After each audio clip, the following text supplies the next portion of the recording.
Fala galera, aqui é o professor Caju, vamos para mais uma resolução comentada, Unitins 2021/2. Para mim essa questão foi a mais difícil de interpretar das de física, tá? Teve uma de física que foi anulada, não vai estar aqui porque ela foi anulada, né? Tinha um dado errado, dava até para fazer se você fizesse vista grossa para o texto que estava confuso, né? E dava a densidade da bomba, né? E era a densidade, aquela densidade era da água, que a bomba é aqui, enfim. Voltando aqui para essa questão, então para mim essa questão é ela que tinha mais difícil de interpretação. Alguns é uma questão que eu acho que se a pessoa não interpretar direito, mas for só jogando, infelizmente, for só jogando a fórmula, interpretar só parcialmente, também chegava na resposta correta e ia para o braço. Beleza, mas já que você está treinando, é importante você fazer consciente a questão, não meio com sorte. Sorte é legal, não vou desprezar a sorte, você precisa sempre um pouco dela aí para acertar, mas vamos precisar o mínimo possível, vamos entender o que está acontecendo aqui. Então vamos lá, vamos dar uma lida.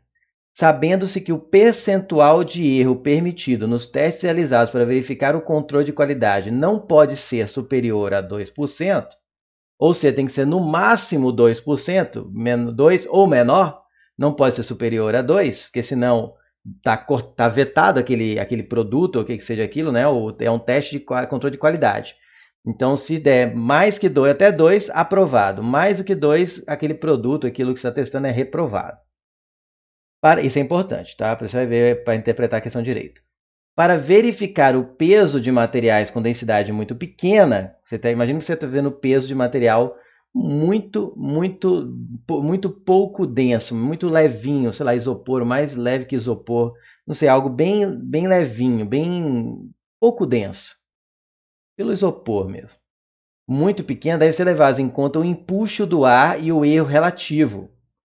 O empuxo do ar, aí você já pensa em empuxo, né? Lembra de hidrostática, só que aqui o fluido não é a água, é o ar, tá? Mas a ideia é a mesma. Devem ser levados em conta o empuxo do ar e o erro relativo, que podem ser determinados pela equação. Aí já começa assim. Como assim? Está determinando duas coisas com uma única equação? Eu já fiquei meio assim, vixe, e agora? Porque geralmente ele coloca assim, eles podem ser determinados por essa equação, né? Ele fala empuxo relativo por essa equação, empuxo do ar e erro relativo por essa outra equação. Não. Os dois são determinados por uma única equação. E é verdade. Daqui a pouco eu vou explicar com mais detalhes.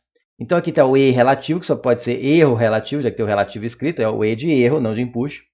Aí vem peso real menos peso medido, é o peso real daquele objeto, tirando o peso que a balança, aquilo que está usando para pesar o objeto registrou, dividido pelo peso real. Então isso aqui vai dar o erro, que é quanto ele está registrando que é diferente do verdadeiro, né? Que você pega o peso real, tira o peso medido. O peso medido é menor, você por quê? Porque o ar dá uma erguida no objeto, tenta erguer o objeto quando ele é muito levinho, pouco denso, melhor dizendo. Vamos continuando, daqui a pouco eu explico melhor. Essa equação é o motivo pelo qual eu achei essa questão de difícil interpretação, então a gente vai ver com bastante cuidado. Assim, com essa exigência, a densidade, aqui é outra parte também um pouco delicada de entender. Assim, com essa exigência, né, dos 2%, de um material, a densidade mínima de um material para o qual é possível desprezar, acho que é para a qual, né? Estou falando da densidade, né? Mas tudo bem. Para a qual é possível desprezar o empuxo do ar, deve ser igual a... Aí vem as opções. Aqui é bom ler as opções até para ajudar a se interpretar, porque é uma questão que fala tem que a densidade do material tem que ser igual a 30 vezes, tem que ser 30 vezes menor ou igual à densidade do ar, deve ser igual a... Geralmente essa frase aqui é para completar essa, eu estou com essa cara. Para completar essa aqui. Deve ser igual à densidade do ar, então eu tinha que ter parado a frase aqui, né, gente? Tá, isso aqui não precisava. Tinha que ser deve ser, era o enunciado correto. Deve ser 30 vezes menor ou igual à densidade do ar, deve ser igual à densidade do ar, deve ser 5 vezes menor ou igual à densidade do ar, deve ser 8 vezes a densidade do ar ou deve ser 50 vezes maior ou igual à densidade do ar.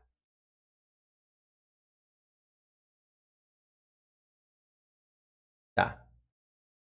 Esse igual aqui tem esses errinhos, né? É a primeira prova para medicina da Unitins, beleza. Não é também de morrer. Então tinha que ser deve ser para 2 pontos. Não tinha que ser igual, se não fica, deve ser igual a. Deve ser igual a 50 vezes maior ou igual. Ficou estranho esse igual a. Bom, volta aqui para a questão. Diretor, pode tirar da tela aí antes que eu empolgue aqui falando esses probleminhas e esqueça de sair da tela. Vamos lá. Primeira coisa, vamos imaginar um objeto bem pouco denso, uma bolinha de isopor mesmo. Você vai tentar medir ali o peso dela. Tem uma balança de mola aqui. Observe quais são as forças sobre essa bolinha de isopor. Por que eu escolhi isopor? Porque ela é pouco densa. Tem o peso dela, só que aqui de baixo para cima tem um empuxo do ar, tá, gente? Não é só a água que faz empuxo, não. Por que você acha que avião voa? É empuxo do ar. E nós mesmos, e todos os objetos aqui dentro da atmosfera da Terra, estamos imersos em um fluido chamado ar, tá? Que a gente não vê, mas ele está circundando, ele está mergulhado em ar. Tanto senão a gente estaria morto, que a gente não conseguiria respirar. Então a gente também não é só peixe que está mergulhado, não. A gente está mergulhado em ar para a gente poder respirar, tá certo? Então a gente está cercado por ar. Então existe o empuxo do ar de baixo para cima tentando nos erguer. Só que empuxo mais fraquinho, porque o ar é pouco denso, enfim. Mas quando o objeto é muito pouco denso, muito levinho, ele faz diferença. O empuxo do ar pode atrapalhar a medida, porque é a pressão que faz sobre a... Ele está fazendo até outra força, né? Ele está pressionando aqui a balança para baixo, então a balança reage com a normal. E essa normal, que é a compressão que você está fazendo sobre a balança, é o peso medido, chama de P-med. É o peso medido. Tá? É igual, tem a mesma extensão, na verdade o peso medido é essa compressão que você faz na balança. Mas como eu estou desenhando as forças na bolinha de isopor, eu desenho a normal, porque a força que você faz na balança tem que desenhar aqui na balança. Eu estou focando na bolinha, então eu estou desenhando as forças na bolinha, aplicadas sobre a bolinha. Então você vai estudar algo na dinâmica, por exemplo, aqui é hidrostático, mas está estudando ali as forças envolvidas, você escolhe um objeto e desenha as forças aplicadas nele. E você não desenha nele as forças que ele está aplicando em outro corpo. Você desenha as forças que estão sendo aplicadas naquele corpo. Então, não vou desenhar a pressão que ele está fazendo sobre a balança, mas entenda que a reação de mesma intensidade da balança sobre a bolinha é a normal, e essa normal é igual o peso medido, ou peso aparente. Então, a gente vê naquele exercício de elevador, lembra? É essa a mesma ideia. E ele vai ser o quê? Um pouco menor do que o verdadeiro, porque o empuxo está dando uma força, está erguendo um pouquinho a bola de isopor, fazendo com que a pressão sobre a balança seja exatamente a pressão verdadeira, o peso verdadeiro. Seja um pouquinho menor. É como se você subiu numa balança de farmácia e alguém está pegando você, está do lado de fora da balança e está tentando te erguer um pouquinho, segurar. Se fizer isso com uma criança mais levinha, você ergue um pouco, não tira da balança, mas ergue um pouquinho, faz força para você ver que o peso registrado diminui. Porque a pressão que ela está fazendo sobre a balança diminui, porque você está ajudando, está tirando ela um pouco. Está tirando a pressão sobre a balança. É a mesma ideia, é o empuxo do ar. Beleza? Então, daqui a gente conclui que o peso medido, ou peso aparente, é o peso verdadeiro, tirando aí o empuxo que está dando uma roubadinha, e está erguendo um pouquinho a bolinha, quando ela é muito leve. Daqui, se eu isolar o empuxo, esse aqui é de empuxo, tá? Esse é de erro, porque tem um relativo do lado. Aqui é empuxo. Se eu passar para lá, fica empuxo, é igual a peso verdadeiro, e aí o P-med você passa para cá como negativo, menos P-med. Ou seja, peso verdadeiro menos P-med, peso real menos peso medido, é igual a empuxo. É a primeira grande sacada dessa questão. Então, isso aqui está no numerador dessa fração, nada mais é o valor do empuxo do ar. Vou colocar só empuxo. É o empuxo do ar. Beleza? Então, eu posso reescrever essa equação como erro relativo, chamar de réu, não escrever relativo toda hora, né? É igual ao empuxo do ar, chamar só de E, dividido pelo peso real, que eu vou chamar só de P, tá? O peso medido chama de P médio. Então, essa equação pode ser escrita assim. E observe que nela você determina, determinado pela equação, tanto o empuxo quanto o erro relativo. É verdade, o empuxo está aqui, estava disfarçado de peso real menos peso medido, e o erro relativo está aqui. Beleza? O que eu vou fazer agora? Eu vou supor que o erro relativo é 2% e descobrir qual é a densidade do material para que, mesmo tendo empuxo, que é essa equação, o erro relativo fique no limite. Ou seja, qual a densidade do material para qual ter empuxo ou não ter não faria o produto ser reprovado no teste de qualidade. Porque mesmo que tivesse ali o empuxo, que estaria registrado aqui, mesmo tendo ali o empuxo, ele daria ainda, mesmo contando o empuxo, né, colocando o empuxo aqui, ele ainda daria um erro relativo de 2% e seria, alguém vai, ok, pode passar, está aprovado, está dentro das expectativas do peso dele. Então a ideia é essa. Também não ficou claro. Qual a densidade mínima para que pudesse desprezar o empuxo? Como assim? Eu quero a densidade para que, mesmo considerando o empuxo, ainda seja aprovado. Ou seja, considerar ou não considerar o empuxo não vai mudar a decisão de aprovação ou reprovação do material. Então agora, beleza, o que eu vou fazer? Erro relativo, eu vou colocar 2%. Lembrando que 2% é o mesmo que 2 sobre 100 ou 0,02. Empuxo, lembra da fórmula do empuxo, ó. É a densidade do fluido, onde a gente coloca aqui do líquido, mas aqui vai ser ar, vezes a gravidade, vezes o volume do objeto, quanto do volume está imerso nesse fluido, dGV. Esse é o empuxo.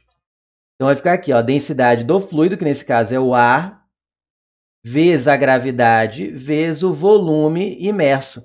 Como ele está na superfície da Terra, ele está completamente dentro, cercado de ar. Então o volume inteiro dele está imerso no ar. Dividido pelo peso verdadeiro, que a gente sabe que é a massa vezes a densidade. Que densidade, gente? É a gravidade. Peso é massa vezes gravidade. Corta a gravidade. E agora eu vou lembrar de outra coisa. Densidade, gente, é massa sobre volume. E isso implica que massa, passa o volume multiplicando, é densidade vezes volume. Essa não foi... Teve duas questões que eu precisei lembrar disso, nessa mesma prova da Uniteams. E se densidade é massa ou volume, então massa pode ser com densidade vezes volume. Continuando as operações, saí da frente, né? Sabia que eu ia esquecer, ainda bem que eu tirei antes. Minha cabeça não ficou aí na frente de vocês. 0,02. Aí vai vir a densidade do ar vezes o volume do objeto. E aqui é a massa do objeto. Então vem a densidade do objeto. Colocar O para ficar bem claro que é do objeto. Vezes o volume do objeto, que eu chamei de V. Aí o V vai cortar, porque é o volume completo, o volume inteiro do objeto está imerso, e aqui é o volume inteiro dele, porque era a massa dele, então você conta o volume inteiro. Já veio dessa fórmula, que é a massa do objeto pelo volume do objeto. Agora, o que eu vou fazer? 0,02, gente, eu vou escrever com 2%, talvez eu até escrever no início, para ficar mais claro. 0,02 é 2%. Quem quiser escrever assim, talvez ficasse melhor. Densidade do ar. Só passei o DO multiplicando por 0,02, que é 2%. Podia ter escrito já aqui 2%? Podia, tá? É que eu não prestei atenção antes, dá na mesma. É que hoje eu estou acostumado a trabalhar com decimal. Eu sei que ia passar 0,02 dividindo, era o mesmo que multiplicar por 50, mas aqui eu não vou entrar em detalhes de truquezinho de conta, porque isso aí você tem que desenvolver quando parar de usar a calculadora. Espero que já tenham parado. Então, simplificando aqui o 2 sobre 100, fica 1 sobre 50. Esse 50 vai multiplicar o dA e pronto, densidade do objeto é igual a 50 vezes a densidade do ar. Ou seja, quando a densidade do objeto for igual a 50 vezes maior que a densidade do ar, o empuxo é desprezível, porque mesmo considerando o empuxo, ele ainda vai ser aprovado. Porque o empuxo do ar vai ser tão pequeno em relação ao peso real, porque a densidade dele é relativamente alta, é 50 vezes maior que a do ar, então ele é bem mais denso que o ar, que o empuxo gerado pelo ar não vai afetar a decisão se o produto passa no teste de qualidade ou não, porque vai ficar ainda nos 2%. E se ele for mais denso que o ar, mais que 50 vezes, então ele é mais denso ainda, de um corpo mais... Não é pesado, é mais denso mesmo, vira uma bola de chumbo. Quanto mais denso ele é, mais de bola de isopor ele vai tendendo a bola de chumbo, menos importa o empuxo do ar, porque o empuxo do ar vai ser muito fraco, perto da densidade do próprio corpo. Concorda comigo? Se for uma bola de isopor, bater um ventinho lá, ela sai voando. Coloca uma bola do mesmo tamanho de chumbo, você vai ver que não vai ser qualquer ventinho que vai fazer ela sair do lugar. Então, quanto mais denso é o objeto, menos importa a densidade. Ou seja, o erro vai acabar dando menor ainda que 2%. Vai diminuir esse erro. Entenderam? Então, por isso que para desconsiderar o empuxo, para eu não me importar com o empuxo, a densidade do objeto tem que ser 50 vezes maior para dar exatamente, assim, nossa, no limite, mas passou no teste de qualidade. Ou mais que isso, que aí fica ainda mais desprezível ainda o empuxo do ar, porque o objeto fica muito denso. Então, no mínimo, tem que ser 50 vezes maior ou igual à densidade do ar, por isso o gabarito é de elefante. Tá? Então, essa questão, para mim, realmente era bem chatinho interpretar, ela foge um pouco do padrão de questões que a gente vai fazendo aí, mas estava dentro do escopo do ensino médio, totalmente. Mas interpretar essa questão exigia aí bastante cuidado, usar, representar o desenho, tá? Entender bem todos os detalhes. Como eu falei, dá para responder letra E sem lembrar disso que a densidade é mínima, eu tenho que pensar quanto mais densa menor, porque você já faria a conta que chegaria em 50 DA e já marcaria a letra E e ia para o braço. Mas é legal interpretar, perceber que a mínima é essa, porque maior que isso daria um erro relativo ainda menor, ou seja, seria indiferente, pode-se desprezar o empuxo do ar, porque tanto faz considerar ou não, o objeto vai passar no teste de qualidade. Entenderam? É isso, galera. O diretor pode trazer de volta aí. É isso, galera. Espero que tenham gostado. Se não entenderam totalmente, trabalhe aí, filosofe em cima dessa questão, vai interpretando, porque é importante entender essas coisas, o conceito de empuxo, densidade, tá certo? É isso. Até nossa próxima resolução comentada.